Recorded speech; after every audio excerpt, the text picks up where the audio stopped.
जय हिंद, नमस्कार। मैं अंबर जैदी स्वागत करती हूँ आप सबका एक बार फिर से हमारे आज के कार्यक्रम में। दोस्तों, एक देश को सुपर पावर बनाने के लिए सिर्फ मिसाइल नहीं चाहिए, सिर्फ हाईवेज नहीं चाहिए और सिर्फ एआई भी नहीं चाहिए। उसके लिए चाहिए बिजली, रिलायबल बिजली जो 24 घंटे आए। आज आर्टिफिशियल इंटेलिजेंस का चलन है और सेमीकंडक्टर जो हैं वो सारा कुछ आप सब सामने देख रहे हैं। तो उसके लिए जो सबसे ज्यादा जरूरी है और सारा कुछ इलेक्ट्रिक व्हीकल्स भी बन रहे हैं, डेटा सेंटर्स बन रहे हैं, हाई स्पीड जो रेल है वो भी चलाई जा रही है। साथ ही यहाँ पर हम एक से एक बढ़कर इस तरह के डेवलपमेंट देख रहे हैं। लेकिन एक सवाल यहाँ पर निकल कर आता है कि बिजली कहाँ से आएगी, क्योंकि सब कुछ जो है वो बिजली से चलता है। क्या सिर्फ सोलर जो है या फिर विंड जो हम कहते हैं हवा, वो काफी होगी, या फिर ये कहें कि भारत ने अपनी एनर्जी फ्यूचर का सबसे स्ट्रेटेजिक डिसीजन जो है वो अब लेना शुरू कर दिया है। राजस्थान से ऐसी खबर आई है जो शायद आज ब्रेकिंग न्यूज आपको ना लगे। अगले आने वाले 50 साल तक जो है वो भारत की इकोनॉमी जो है डिफेंस और स्ट्रेटेजिक ऑटोनॉमी को डिफाइन कर सकती है। एनटीपीसीओ और एनपीसीआईएल के ज्वाइंट वेंचर अश्विनी ने राजस्थान के माही बंसवाड़ा न्यूक्लियर प्रोजेक्ट जो पावर प्रोजेक्ट है उसके न्यूक्लियर आइलैंड पैकेज के लिए 28,000 करोड़ रुपए से अधिक का जो ईपीसी टेंडर है वो फ्लोट किया है। इस प्रोजेक्ट में 700 मेगावाट के जो 4 indigenous pressurised heavy water reactors लगाए जाएंगे। और यहाँ पर देखा जाए तो यानी कि टोटल जो है वो 2800 मेगावाट न्यूक्लियर कैपेसिटी सबसे बड़ी बात यहाँ पर है। और ये बात जो है वो भारत का हम पहला न्यूक्लियर पावर जो है वो प्रोजेक्ट होगा। और सिर्फ यहाँ पर एनपीसीआईएल के ओनरशिप मॉडल तक सीमित नहीं रहने का, बल्कि एनटीपीसी और एनपीसीआईएल जो है वो जॉइंट वेंचर के थ्रू ये इसको डेवलप करने वाले हैं। तो ये जो है दोस्तों सिर्फ एक पावर प्लांट नहीं होने वाला है, ये भारत की एनर्जी इंडिपेंडेंस की कहानी है। एक तरफ चाइना जो है वो हर साल नए न्यूक्लियर रिएक्टर जो है वो कमीशन कर रहा है। अमेरिका अपनी जो न्यूक्लियर कैपेसिटी है वो भी रिवाइव कर रहा है। फ्रांस अपनी इलेक्ट्रिसिटी का जो बड़ा हिस्सा है वो न्यूक्लियर से बनाता है। और भारत जो है वो भी अपनी जो लॉन्ग टर्म न्यूक्लियर कैपेसिटी है उसको अग्रेसिवली जो है वो एक्सपेंड करने की स्ट्रेटेजी पर काम कर रहा है। तो सवाल यहाँ पर ये है कि क्या 21वीं सदी में जिस देश के पास एनर्जी सिक्योरिटी होगी वही इकोनॉमिक सुपर पावर बनेगा। तो दोस्तों, मैं हूं बरजैदी आपके साथ और आज बात सिर्फ 28,000 करोड़ का जो टेंडर है उसकी नहीं है, आज बात है भारत के अगले 100 सालों की एनर्जी स्ट्रेटेजी की। और शुरू करते हैं आज पर इसकी चर्चा। और एक बार फिर से चर्चा के लिए मेरे साथ मौजूद है उमेश अग्रवाल जी। उमेश जी, बहुत स्वागत है आपका। जय हिंद, नमस्कार। जय श्री राम अंबर जी। जय श्री राम उमेश जी। उमेश जी, क्या भारत जो है वो न्यूक्लियर एनर्जी के बिना एआई सुपर पावर बन सकता है? क्योंकि डेटा सेंटर और इलेक्ट्रिक व्हीकल्स और सेमीकंडक्टर्स क्या कुछ हम यहाँ पर नहीं देख रहे हैं। देखिए अंबर जी, भारत का टारगेट है बाय 2047 हमें हम्म। 100 gigawatt of installed nuclear power capacity चाहिए। आज की डेट में हमारे पास 8 गीगावाट की प्रोडक्शन क्षमता है।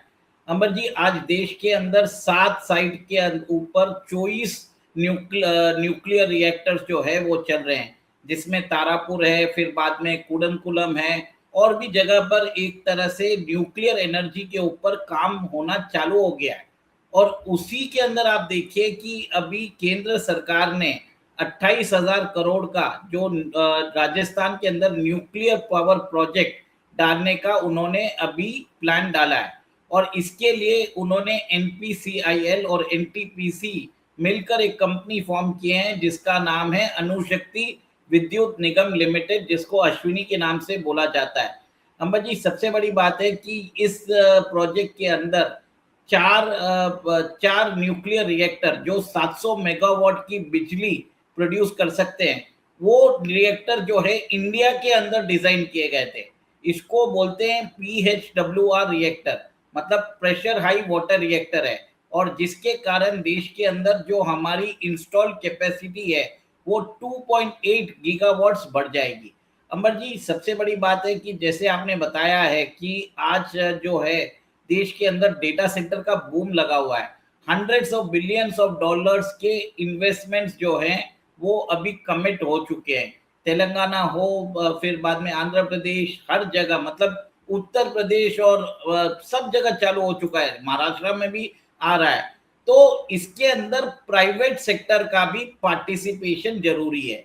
और इसी मद्देनजर आप देखिए एनटीपीसी है, टाटा पावर है, वेदांता, अदानी, रिलायंस और जेएसडब्ल्यू, सब लोग एक तरह से इस रेस में कूद चुके हैं। अभी तो कल एक न्यूज आई थी जिसमें बताया गया था कि नवीन जिंदल की ग्रुप जो है देश के अंदर 18 गीगावाट की इंस्टॉल्ड कैपेसिटी करना चाहते हैं न्यूक्लियर पावर के अंदर। और वो 9 जगह वो एक तरह से ही searching the sites in 9 locations, जिसमें तमिलनाडु, गुजरात, बहुत सारी जगह हैं। और सबसे बड़ी बात है कि अगर आप देखा जाए तो भारत के अंदर अभी एक नया ट्रेंड चालू हो गया है स्मॉल मॉड्यूलर रिएक्टर्स में। देखिए मंबर जी, ये जो बड़े रिएक्टर होते हैं इसको लगाने के अंदर बहुत पैसे लगते हैं और इसका जो कंस्ट्रक्शन टाइमलाइन है वो बहुत सालों तक चलता रहता है। जबकि स्मॉल मॉड्यूलर रिएक्टर के अंदर जो कंस्ट्रक्शन कॉस्ट है, वो कैपिटल कॉस्ट है, वो कम लगता है और इसकी जो एग्जीक्यूशन टाइमलाइन है वो छोटी हो जाती है, सेफ्टी भी होती है। और एक चीज है कि ये छोटे से जो स्मॉल मॉड्यूलर रिएक्टर्स है इसको इंडस्ट्रियल क्लस्टर के पास भी आप रख सकते हैं। अंबर जी, आप ये देखिए कि भारत के लिए आपको अगर डेटा सेंटर और ईवी का अगर आपको करना है, you need uninterrupted power supply. और एक ही ऐसा स्रोत है जो आपको एक तरह से अनइंटरप्टेड पावर सप्लाई दे सकता है, जिसका नाम है न्यूक्लियर पावर। और आज देखिए भारत ने अपना जो नया एक्ट जो है शांति एक्ट वो पास किया है। ये बोलते हैं कि ये strategic homeland and nuclear technology initiative है। अमर जी, जैसे आपने दिखाया कि ये $300 बिलियन की अपॉर्चुनिटी है। अब सबसे बड़ी बात है कि अमेरिका की कंपनी जो है होल्टेक, वो भी अभी वहां पर अमेरिका में लिस्ट कर रही है ताकि भारत के अंदर वो जो एसएमआर जो स्मॉल मॉड्यूलर रिएक्टर्स है उसकी टेक्नोलॉजिकल ट्रांसफर कर सके, पैसे दे सके, ताकि भारत के अंदर डिप्लॉयमेंट हो सके। और यहाँ पर कंपोनेंट जो मैन्युफैक्चरिंग चाहिए न्यूक्लियर एनर्जी के लिए वो भी करने की बात है। अंबर जी, ये जो न्यूक्लियर पावर होता है इसके लिए मतलब हाई जेस्टेशन लगता है, मतलब इसके रिटर्न्स आपको 10 साल के बाद ही नजर आते हैं। तो इसके लिए आपको फाइनेंसिंग की भी जरूरत होती है। और इसी मद्देनजर ये जो न्यूक्लियर पावर के अंदर जो डेवलपमेंट्स हो रहे हैं बहुत ही प्रॉमिसिंग है और भारत की जो इंस्टॉल्ड कैपेसिटी है वो बढ़ जाएगी। लेकिन उमेश जी, यहाँ पर अगर हम देखते हैं जिस तरह से हम देख रहे हैं कि चाइना जो है वो भी अपनी न्यूक्लियर कैपेसिटी जो है उसको अग्रेसिवली एक्सपेंड करता हुआ नजर आ रहा है। तो क्या आपको लगता है कि भारत को जो है अब स्पीड और ज्यादा बढ़ानी होगी, जैसे कि आपने कहा कि इस सब में समय लगता है इस पूरे उसको वर्किंग फ्लो में आने के लिए? देखिए भारत के अंदर रेगुलेशंस बहुत होते हैं, एनवायरमेंटल कंसर्न्स होते हैं, फिर बाद में बहुत सारे एक्टिविज्म भी चलते हैं। और ये नई बात नहीं है, आपको याद होगा 2012 के अंदर तमिलनाडु के अंदर कूडमकुलम के अंदर वहां पर प्रोटेस्ट हुए थे। देखिए 2008-9 में हमने न्यूक्लियर एनर्जी बिल भी पास किया था। उसके बाद हमने कूडमकुलम रिएक्टर जो है रशिया से रिएक्टर ले लिए थे, जिससे अमेरिकन को प्रॉब्लम हो गया और तो उन्होंने तमिलनाडु के अंदर ये एक तरह से प्रोटेस्ट ऑर्गेनाइज कराया। तो जिसके आप ये देखते हैं जब प्रोटेस्ट हो जाता है ऐसी चीजें, तो आप अपने कदम पीछे हटा लेते हो। कोई भी सरकार अनपॉपुलर होना नहीं चाहती। लॉन्ग टर्म बेनिफिट हमने कुर्बान कर दिया फॉर इलेक्टोरल बेनिफिट, तो ये उस समय की कांग्रेस सरकार ने किया। और आज ये देखिए ये जो प्रोजेक्ट है इसके अंदर इंडिजिनस रहेगा, ये PHWR रिएक्टर रहेगा ना, वो इंडिजिनस बनाया हुआ है। एक तरह से जितने भी ये न्यूक्लियर इक्विपमेंट है उसकी डोमेस्टिक मैन्युफैक्चरिंग होगी। आप ये देखिए पब्लिक प्राइवेट पार्टनरशिप हो रहा है, इंटरनेशनल कोलैबोरेशन हो रहा है। कंट्रीज जैसे यूनाइटेड स्टेट्स, फ्रांस भी हमारे साथ आज कोलैबोरेशन करने के लिए रेडी हो गया है। उसकी कंपनीज भी भारत की ये 300 बिलियन अपॉर्चुनिटी में आना चाहती है। सबसे बड़ी बात है कि इसके बाद आप देखेंगे कि जब भारत के अंदर हम प्रोजेक्ट्स लगा पाएंगे, इसके बाद हम बाहर भी ये प्रोजेक्ट जो है कमीशन कर सकते हैं। अंबर जी, सबसे बड़ी बात है, आप ये देखिए, ये जो मॉडल इन्होंने यूज किया है, ये ईपीसी मॉडल यूज किया हुआ है।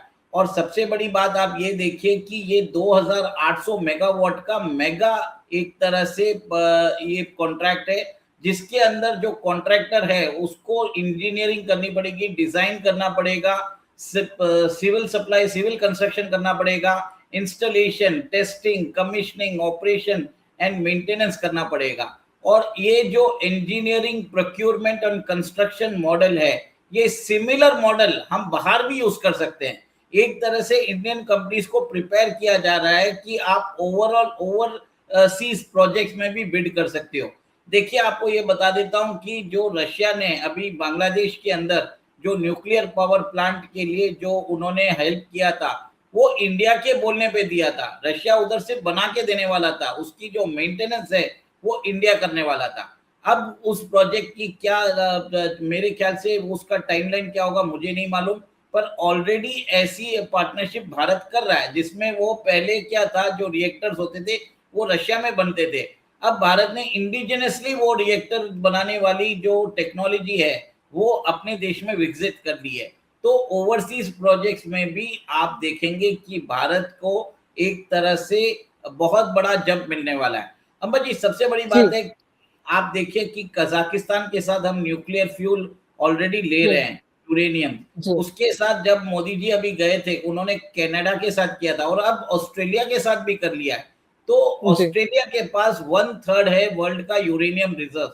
अगर ऑस्ट्रेलिया से हमें रेगुलर सप्लाई मिलता है न्यूक्लियर फ्यूल का, उसके बाद ही नवीन जिंदल ने एक तरह से प्लान डाला कि मुझे 18 गीगावाट की एक इंस्टॉल्ड कैपेसिटी भारत के अंदर 9 जगह पर वो रिएक्टर डालना चाहते हैं। दिस शोज दैट कि ये जो सेक्टर है प्रॉमिसिंग है, और आने वाले ये समय में भारत का जो 100 गीगावाट्स का कैपेसिटी है उसके ऊपर काम होना चालू हो गया। अच्छा, मुझे जो न्यूक्लियर पावर है वो ही जो नेट जीरो और इंडस्ट्रियल ग्रोथ है उसके बीच का एक प्रैक्टिकल ब्रिज बन सकता है। डेफिनेटली बन रहा है अंबर जी। आप देखिए कि कार्बन एमिशन जो है हमें भी कम करना पड़ेगा, और हम ग्रीन एनर्जी और ग्रीन हाइड्रोजन, फिर बाद में रिन्यूएबल एनर्जी, सोलर एनर्जी पर सब ध्यान दे रहे हैं। पर ये एक तरह से डिसरप्शन हो सकता है। न्यूक्लियर एनर्जी ऐसा ही एक माध्यम है जहां पर आप 100% अप टाइम आप गारंटी कर सकते हो। उसकी एक तरह से समय सीमा रहती है कि अगर न्यूक्लियर फ्यूल डाल दिया जाता है, 3-4 साल तक वो रिएक्टर जो है कंटिन्यूसली बिजली पैदा करता रहेगा और इसमें डिसरप्शन नहीं होगा। और डेटा सेंटर्स और जो हाई क्रिटिकल जो एक्टिविटीज होती है, वहां पर आप देखिए कि ये जो स्मॉल मॉड्यूलर रिएक्टर है जिसको भी भारत में बनाया गया है वो यूज होने वाला है। और इससे देश के अंदर न्यूक्लियर पावर के की स्थापना और बाकी सब जितने भी रहेंगे उससे फर्क पड़ेगा। There will be lot of opportunities in इस सेक्टर। और देखिए, $300 बिलियन का मार्केट है। अमेरिकन और फ्रांस जो है भारत के साथ टाई अप करने के लिए रेडी हो गया। ऑस्ट्रेलिया और कनाडा दोनों 5 आईज के मेंबर है। दोनों हमको अभी यूरेनियम दे रहे हैं। सोचिए, 2009 में ऑस्ट्रेलिया हमको यूरेनियम देने के लिए मना कर चुका था। आज वही ऑस्ट्रेलिया भारत को यूरेनियम देना चाहता है, कनाडा देना चाहता है। कजाकिस्तान से हम जो ले रहे हैं वो अग्रीमेंट तो ऑलरेडी इन प्लेस है, उससे भी हमारी जो प्रोक्योरमेंट है वो बढ़ जाएगी। और ये सब चीज इसके लिए होता है कि भारत एक ट्रस्टेड पार्टनर है। भारत ने कभी भी ये जो न्यूक्लियर स्टैंडर्ड्स जो है मेंटेन किए हैं और इंटरनेशनल कम्युनिटी के सामने ट्रांसपेरेंसी मेंटेन किया है। दिस इज द रीजन कि आप देख रहे हैं कि टेक्नोलॉजिकल ट्रांसफर के साथ आपको यूरेनियम की भी अनइंटरप्टेड सप्लाई, फिर उसके रिलेटेड आप देखिए कि डेटा सेंटर्स आना और न्यूक्लियर रिएक्टर्स के 300 बिलियन का मार्केट है। आप सोचिए कितना बड़ा इकोसिस्टम बन रहा है। डेटा सेंटर का इकोसिस्टम बन रहा है, देश के अंदर सेमीकंडक्टर का इकोसिस्टम बन रहा है, फिर बाद में न्यूक्लियर पावर का इकोसिस्टम बन रहा है। तो बहुत बड़ा एक तरह से कार्य हो चुका है इसके ऊपर। जी, उमेश जी, एक बात और बताइए, आजकल जो है हम देख रहे हैं कि बड़े सारे कॉन्फ्लिक्ट हो रहे हैं, ये रशिया यूक्रेन इतने लंबे समय से चल रहा है, वेस्ट एशिया भी मतलब अभी चल रहा है, वैसे तो कुछ ना कुछ होता ही रहता है बट अभी चल रहा है। अगर कल कोई ग्लोबल कॉन्फ्लिक्ट होता है और उसकी वजह से एनर्जी जो सप्लाई है वो डिस्टर्ब हो जाती है, तो क्या भारत के पास इनफ डोमेस्टिक बेस्ड पावर होगा? देखिए आज की डेट में तो हम डिपेंडेंट है इंटायरली ऑन द मिडिल पूरे ईस्ट। में 90% बेस लोड की आपका बात करें, क्रूड जो डोमेस्टिक है, बेस लोड जी।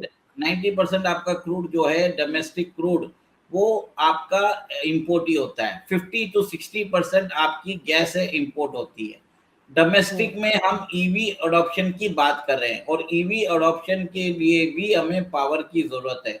हाँ, ये हम्म अगर जो न्यू डोमेस्टिक बेस लोड जो है पावर वो क्या है? क्या डोमेस्टिक बेस लोड जो है वो हमारा। देखिए आज की डेट में मेरे हिसाब से जो पीक समर डिमांड थी इस साल, वो अराउंड 280 गीगावाट्स की थी। और हम्म अभी जो न्यूक्लियर एनर्जी का जो इंस्टॉल्ड कैपेसिटी है 8 से 9 गीगावाट्स का है। तो nuclear hmm energy is now contributing just 3% of the energy needs. इसको हम्म भारत सरकार को बढ़ाना है और इसमें एक तरह से आप देखेंगे, जब ईवी का अडॉप्शन बढ़ेगा, पेनिट्रेशन बढ़ेगा, तब जाके कुछ रिलायंस जो है हमारा जो फ्यूल पे हाइड्रोकार्बन पे कम होने वाला है। और अमर जी, एक और एक चीज है कि इंडिया जो है अपनी एनर्जी सिक्योरिटी मिक्स में बोलता हूँ, उस सबको बैलेंस करके भी चल रहा है। एक तरफ हम्म आप देखिए कि फ्यूल के लिए हम एक्सप्लोरेशन भी, हाइड्रोकार्बन के लिए हम एक्सप्लोरेशन और एक्सट्रैक्शन पे ध्यान दे रहे हैं। सेकेंड, आप ये देखिए कि रिन्यूएबल एनर्जी के ऊपर भी बहुत सारे पीएलआई स्कीम्स निकाले गए हैं। ग्रीन हाइड्रोजन को बढ़ावा दिया जा रहा है। और आप देखिए न्यूक्लियर एनर्जी के लिए जो डेटा सेंटर्स की डिमांड रहेगी, उसको पूरा करने के लिए स्मॉल मॉड्यूलर रिएक्टर्स को भारत के अंदर इंट्रोड्यूस किया जाएगा। और बड़े प्रोजेक्ट्स भी जैसे हैं, जैसे अभी ये एनपीसीआईएल और एनटीपीसी का जो माही बंसवाड़ा में 4x700 मेगावाट्स का जो प्रेशर हाई वाटर रिएक्टर है, वो लगाने की बात कर रहे हैं। ये एक तरह से दर्शाता है कि भारत जो है एक तरह से लीप ले रहा है in in adoption of nuclear technology as well. और भारत का हम्म ट्रैक रिकॉर्ड भी अच्छा है, हमारे सेफ्टी स्टैंडर्ड्स भी है, ट्रांसपेरेंसी भी है। और एक तरह से we share our data with International Atomic Energy Agency. और ये चीज ऐसी है कि ट्रस्ट के ऊपर ही आपको न्यूक्लियर फ्यूल मिलता है। यूरेनियम की सप्लाई ऐसे ही नहीं मिलती, आपको उसके लिए बहुत सारे मापदंड जो है वो आपको फॉलो करना पड़ता है। तभी जी जाके आप देखिए कि कनाडा और Australia have agreed to supply uninterrupted uranium to India. जी। तो उमेश जी, अब सबसे बड़ा सवाल ये है कि क्या जो 21वीं सदी जिसको हम 21st सेंचुरी कहते हैं, क्योंकि मिसाइल रेस भी चल रही है कॉन्फ्लिक्ट्स के बीच में, तो उससे बढ़कर कहीं ना कहीं अब जो रेस है वो मेगावाट से जीती जाने वाली है, ऐसा कुछ लग रहा है। क्या कहते हैं आप इसमें? देखिए 21वीं सदी में जिसके पास अनइंटरप्टेड पावर रहेगा, जिसके पास एनर्जी डिमांड की ऑप्शंस होगा, और हम्म एक एनर्जी जो स्रोत है अगर वो डिसरप्ट होता है, दूसरा एनर्जी स्रोत उसको कितना हम्म जल्दी रिप्लेस कर सकता है, उसकी हम्म जो वो रिप्लेस कर सकता है वो इम्पोर्टेंट होगा। भारत हम्म, इसी के ऊपर काम कर रहा है। भारत अपने जी हाइड्रोकार्बन के ऊपर भी काम कर रहा है, रिन्यूएबल सोलर विंड के ऊपर भी काम कर रहा है, आप देखिए अभी न्यूक्लियर एनर्जी के ऊपर भी काम कर रहा है। तो सब जगह भारत अपना काम करता जा रहा है। और अभी तो ग्रीन हाइड्रोजन की ट्रेन भी जो है प्रधानमंत्री मोदी जी ने इनॉग्रेट कर दी थी। तो इससे बता रहे हैं कि भारत के पास डाइवर्स मिक्स ऑफ रिसोर्सेज रहेंगे for future adoption as well. और हाइड्रोकार्बन का यूसेज जो है धीरे धीरे कम किया जाएगा इन दिस डायरेक्शन। हम्म। तो दोस्तों, जो वो सीखने के लिए मिलते हैं कि हर इंडस्ट्रियल रेवोल्यूशन के पीछे एक एनर्जी रेवोल्यूशन जो है वो भी होती है। कोल ने ब्रिटेन को बदला, ऑयल ने अमेरिका को सुपर पावर बनाया, मैन्युफैक्चरिंग ने चाइना को एक इकोनॉमिक जाइंट बना दिया, और आर्टिफिशियल इंटेलिजेंस का आज युग है, और इस युग में इलेक्ट्रिसिटी जो है वो ही नया ऑयल है। इसीलिए राजस्थान का ये 28,000 करोड़ का जो प्रोजेक्ट है, उसका न्यूक्लियर प्रोजेक्ट है, वो सिर्फ जो है ये कंक्रीट स्टील या फिर रिएक्टर्स की कहानी नहीं है। ये भारत के फैक्ट्रीज की कहानी है, ये भारत के एआई की फ्यूचर की कहानी है, ये भारत के सेमीकंडक्टर्स जो मिशन है उसकी कहानी है, और ये भारत का जो नेशनल सिक्योरिटी है उसकी भी कहानी है। और सबसे बड़ा और उससे भी बढ़कर ये आत्मनिर्भर भारत की जो एनर्जी सॉवरेनिटी है उसकी कहानी है। क्योंकि जिस दिन और जिस देश के पास अपनी रिलायबल एनर्जी होती है या होगी, उसकी इकोनॉमी भी मजबूत होगी, उसकी डिप्लोमेसी भी मजबूत होगी, और उसकी स्ट्रेटेजिक ऑटोनॉमी भी वहां पर उसके पास होगी। और आज का सबसे बड़ा सवाल सिर्फ इतना है कि क्या भारत ने राजस्थान से अपने एनर्जी फ्यूचर की सबसे बड़ी फाउंडेशन स्टोन रख दी है? क्योंकि 21st सेंचुरी में सिर्फ वो देश दुनिया को लीड करेगा जिसके पास आइडिया भी होंगे, और उन आइडियाज को पावर देने के लिए अनइंटरप्टेड इलेक्ट्रिसिटी। उमेश जी, बहुत धन्यवाद आपका इस चर्चा में हमारे साथ जुड़ने के लिए, और सभी प्यारे दर्शकों का बहुत बहुत धन्यवाद। नमस्कार, जय हिंद, जय भारत। जय सिया राम। जय सिया राम। उमेश जी, बहुत धन्यवाद।